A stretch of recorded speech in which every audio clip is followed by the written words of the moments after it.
കേരളത്തിന്റെ വിവിധ ഭാഗങ്ങളിൽ അതിഥി തൊഴിലാളികൾക്കിടയിൽ ഭീകരവിരുദ്ധ സ്ക്വാഡ് അന്വേഷണം ശക്തമാക്കി. അനധികൃതമായി കഴിയുന്നവർ അതുപോലെ നുഴഞ്ഞുകയറ്റക്കാർ കേരളത്തിലുണ്ടോ എന്ന സംശയത്തിന്റെ അടിസ്ഥാനത്തിലാണ് കേന്ദ്ര ആഭ്യന്തര മന്ത്രാലയത്തിന്റെ പ്രത്യേക നിർദ്ദേശമനുസരിച്ച് ഭീകരവിരുദ്ധ സ്ക്വാഡ് അന്വേഷണം ശക്തമാക്കിയത്. അന്വേഷണത്തിൽ ഏതാണ്ട് 50ഓളം പേരെ പിടികൂടി കഴിഞ്ഞു. അനധികൃതമായി താമസിക്കുന്ന ഏതാണ്ട് 50 പേരെ പിടികൂടി കഴിഞ്ഞു എന്നാണ് പ്രാഥമിക റിപ്പോർട്ട്. നമുക്കറിയാം, കഴിഞ്ഞ ദിവസമാണ് ഒരു സ്ത്രീ കാസർഗോട്ട് പിടിയിലായത്. അന്വേഷണ ഏജൻസികൾക്ക് രഹസ്യ വിവരം കിട്ടിയതിന്റെ അടിസ്ഥാനത്തിലാണ് അവരെ പിടികൂടിയത്. അവർ മലപ്പുറത്ത് നിന്ന് കാസർഗോട്ടേക്ക് എത്തിയതാണ്. ഏറെക്കാലമായി മലപ്പുറത്ത് കഴിഞ്ഞു വരികയായിരുന്നു. അങ്ങനെയിരിക്കെ തൊഴിൽ നൽകാമെന്ന വാഗ്ദാനവുമായി ചിലർ രംഗത്തെത്തിയെന്നും അവർ കാസർഗോഡ് എത്താൻ പറഞ്ഞതിന്റെ അടിസ്ഥാനത്തിലാണ് കാസർഗോട്ട് എത്തിയത് എന്നുമായിരുന്നു അവർ വെളിപ്പെടുത്തിയത്. ഇതുപോലെയാണ് 50 പേരെ ഇപ്പോൾ പിടികൂടി എന്നറിയുന്നത്. അന്വേഷണം ശക്തമാക്കിയിരിക്കുകയാണ്. അനധികൃത രേഖകളുമായി ഏറെ പേർ കഴിയുന്നതായി സംശയിക്കപ്പെടുന്നുണ്ട്. ബംഗളൂരു പോലെയുള്ള കേന്ദ്രങ്ങളിൽ നിന്ന് വോട്ടർ ID കാർഡ്, അതുപോലെ ആധാർ കാർഡ്, അതുപോലെ പാൻ കാർഡ് തുടങ്ങിയ രേഖകൾ വ്യാജമായി നിർമ്മിക്കുന്ന ഏജൻസികൾ സജീവമായി ഉണ്ട് എന്ന് നേരത്തെ തന്നെ റിപ്പോർട്ട് ചെയ്യപ്പെട്ടിരുന്നു.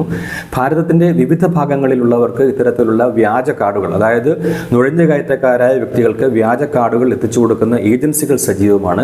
അത്തരം ഏജൻസികൾ കേരളത്തിലും പ്രവർത്തിക്കുന്നുണ്ട്. അവരാണ് കേരളത്തിൽ അനധികൃതമായി താമസിക്കുന്ന അതിഥി തൊഴിലാളികൾക്ക് ഇത്തരത്തിലുള്ള വ്യാജരേഖകൾ എത്തിച്ചു കൊടുക്കുന്നത് എന്നായിരുന്നു റിപ്പോർട്ട്. ഇതുകൂടി അന്വേഷിക്കപ്പെടുന്നുണ്ട്. ആരാണ് ഇത്തരത്തിൽ വ്യാജ രേഖകൾ എത്തിച്ചു കൊടുക്കുന്നത്?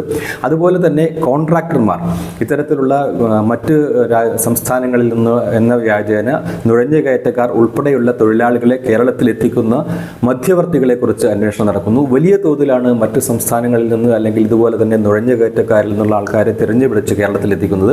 അവരുടെ സേവനം കേരളത്തിന് ആവശ്യമാണ്. കേരളം അതിഥി തൊഴിലാളികളുടെ സേവനത്തിലാണ് മുന്നോട്ട് പോകുന്നത് എന്നതൊക്കെ വസ്തുതയാണ്. എന്നാൽ ഇതിൻ്റെ മറവിൽ വലിയ തോതിലുള്ള വ്യാജ പൗരന്മാരെ കേരളത്തിൽ എത്തിക്കുകയും അതുപോലെ കേരളം അവർക്കുള്ള ഒരു സുരക്ഷിത കേന്ദ്രമാക്കി മാറ്റുകയും ചെയ്യുന്ന വ്യക്തികളെക്കുറിച്ച് അല്ലെങ്കിൽ സംഘങ്ങളെക്കുറിച്ചുള്ള അന്വേഷണമാണ് ശക്തമാകുന്നത്.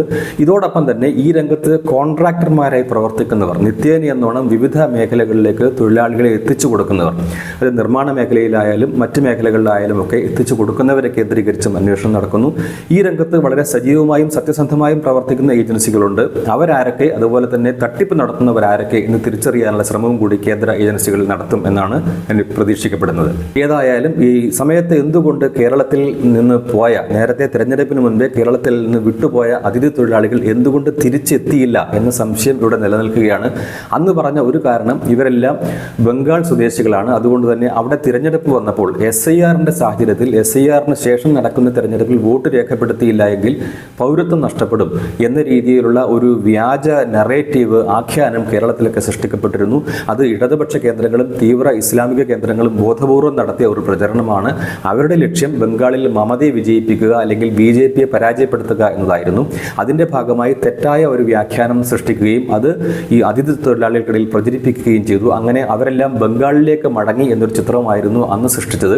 എന്നാൽ ഇപ്പോൾ മനസ്സിലാകുന്നത്, ഭീകരവിരുദ്ധ സ്ക്വാഡ് നടത്തുന്ന അന്വേഷണത്തിൽ ഏതാനും പേർ ഇപ്പോൾ തന്നെ പ്രാഥമിക അന്വേഷണത്തിൽ പിടിയിലായി എന്നതിൽ നിന്നും, അതുപോലെ തന്നെ കേന്ദ്ര ആഭ്യന്തര മന്ത്രാലയം കരുതുന്നു കേരളത്തിൽ ഇത്തരത്തിൽ അനധികൃതമായി താമസിക്കുന്ന നുഴഞ്ഞുകയറ്റക്കാരുണ്ട് എന്ന് കരുതുന്നു എന്നുകൂടി വരുമ്പോൾ മനസ്സിലാക്കുന്നത്, ബംഗാളിലേക്ക് അതിഥി തൊഴിലാളികളെ തിരിച്ചയച്ചത് അവരെ വോട്ടർ പട്ടികയിൽ ഉൾപ്പെടുത്തണമെങ്കിൽ അല്ലെങ്കിൽ പൗരന്മാരെ നിലനിർത്തപ്പെടണമെങ്കിൽ SIRന് ശേഷമുള്ള തെരഞ്ഞെടുപ്പിൽ വോട്ട് ചെയ്യണം എന്ന ആശങ്ക സൃഷ്ടിക്കുകയായിരുന്നില്ല. മറിച്ച് ഇത്തരത്തിലുള്ള നുഴഞ്ഞുകയറ്റക്കാർ പിടിക്കപ്പെടും, അതായത് കേന്ദ്ര ആഭ്യന്തര മന്ത്രാലയത്തിന്റെ അന്വേഷണത്തിൽ ഇവർ പിടിക്കപ്പെടും, അതുകൊണ്ട് മറ്റു വഴികളില്ല, മടങ്ങിപ്പോയിക്കോളൂ എന്ന സന്ദേശമാണ് അനധികൃത നുഴഞ്ഞുകയറ്റക്കാർക്ക് നൽകിയത് എന്നാണ് ഇപ്പോൾ വ്യക്തമാകുന്നത്. ഏതായാലും കാര്യങ്ങൾ വ്യക്തമാകണമെങ്കിൽ അന്വേഷണം കൂടുതൽ മുന്നോട്ട് പോകേണ്ടതുണ്ട്. അത്തരത്തിലുള്ള ആൾക്കാരുണ്ടോ എന്ന് കണ്ടെത്തപ്പെടേണ്ടതുണ്ട്. അവർ പിടിയിലാകപ്പെടേണ്ടതുണ്ട്. തുടർന്ന് അവർക്കെതിരെ നടപടിയും സ്വീകരിക്കപ്പെടേണ്ടതുണ്ട്. ഏതായാലും ഏത് രീതിയിൽ കേന്ദ്ര ആഭ്യന്തര മന്ത്രാലയത്തിന്റെ ഈ നീക്കവുമായി സംസ്ഥാന സർക്കാരും എത്രത്തോളം സഹകരിക്കുന്നു, കേരള പോലീസ് എങ്ങനെ പ്രവർത്തിക്കുന്നു എന്നൊക്കെ നിരീക്ഷിക്കപ്പെടേണ്ട കാലങ്ങളാണ് ഇനി.